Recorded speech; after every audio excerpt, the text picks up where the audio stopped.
Hello, today we're going to make a 10 to add. How can you use a 10 frame in counters to show the sum for 9 plus 6?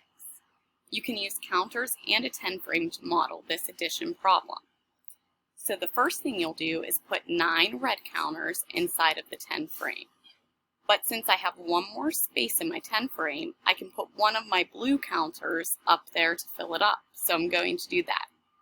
Now, since my 10 frame is full, I know that I have how many counters inside of my 10 frame? 10. And how many counters do I still have below my 10 frame? 5. Now, instead of 9 plus 6, this model shows 10 plus 5. What is our sum? 10 counters in our 10 frame plus 5 below is 15.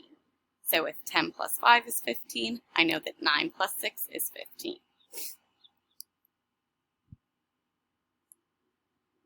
It is easier to start with the greater addend and put that in the 10 frame first. So that's why we put our 9 red counters in the 10 frame. But if I put the 6 in the 10 frame first, my sum will still be the same.